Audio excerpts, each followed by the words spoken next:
Hi guys, it's B. Welcome to my channel, Mama Needs to Read Romance, and today we're talking about Stepback number 60 in our 100 Stepbacks of Summer Countdown. How are we at Stepback number 60 already? Do you realize that means tomorrow we're going to be in the 50s? We're getting towards the halfway point. This is a great opportunity to check in with you guys and let you know that I am continuing to receive fabulous pictures from you all featuring some fun things, whether they're pets or you're self-dressed up in costume or just in gorgeous garb. To give you an idea of one of the kinds of things you could do, I have my doggy sister here featured as the huntress, and I made a little picture. This is something if you have a pet that you want to pretend to dress up or just act like they're in a step back. I think it's just fun. Some of you have been posing in poses like you would find in a step back. I've just been having the most fun looking at your stuff. My email is again on the bottom. Please don't hesitate to send me pictures of yourselves that we can use in a slideshow during our top 10 video. I have 8 fabulous historical romance authors who have agreed to help me introduce the top 10. I'm so excited. It's going to be epic on August 22nd. So again, don't hesitate to send me something fun. I think we're going to have just so much fun on the 22nd, and I can't wait to see what you send. Well, while we're here, we're going to talk about Stepback number 60, which is to be found in Amanda Quick's book, Dangerous. First of all, I'm in love with this cover. I love the color. You know, I love my purple, and we got a nice violet background. There's some foiling, which really makes them pop, as well as embossing. And we even have embossing on the magnifying glass, leading us to believe that this one is going to be filled with mystery, as well as, of course,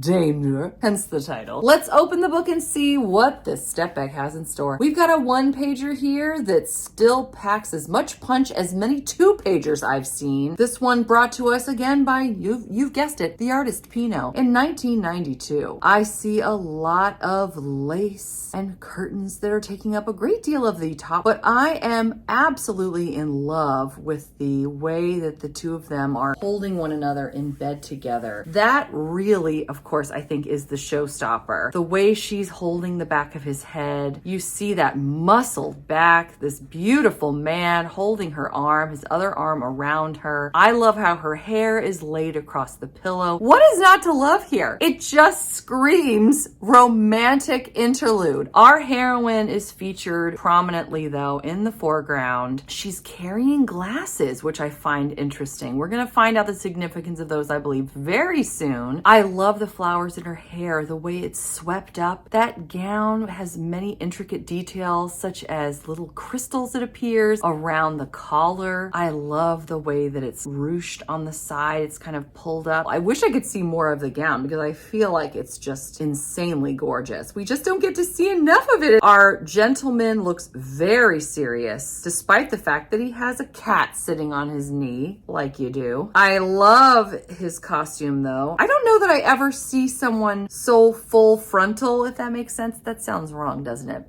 But hopefully you know what I mean. I'm really getting the garb. There's nothing in the way of me just taking in what he's wearing and appreciating the clothing of the time. Does that make sense? That started out really wrong, but hopefully it ended well.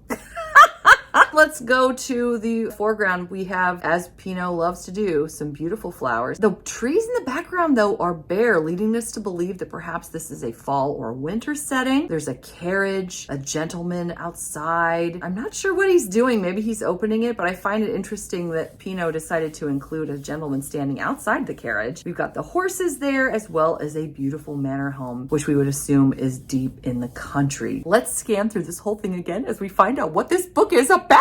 I love this. From a magnificent ballroom ablaze with lights, I would have loved to have seen that in the Stepback, to an imposing country house steeped in shadows, there it is, comes a breathtaking tale of an impetuous miss and a passion that leads to peril. Aha! Now we're getting somewhere. Prudence Merriweather, our heroine, decides to visit our hero in the dead of night, which is risky, but she's terrified that he's going to duel her brother. That's why she's found herself ushered into Sebastian's forbidding presence at 3 in the morning and thoroughly kissed before dawn. I'm guessing that the person standing outside this carriage is the driver going, why are we here at 3 in the morning? Why has she not come out? Well, it's because she's getting thoroughly kissed before dawn. That's why.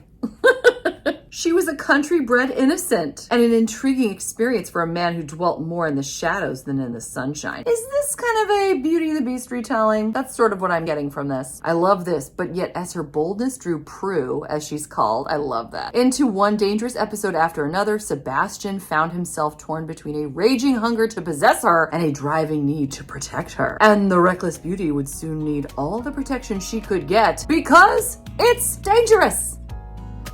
I love it so much. Join us again tomorrow for the first book in the 50s. What? And it features an author in her own Stepback. I bet a lot of you already know what it is, or at least who she is. Leave me a prediction in the comments, or you can just leave me a magnifying glass. Is that a thing? If not, leave me a random cat. I hope you're doing well. Until next time, thanks so much. Take care. Bye.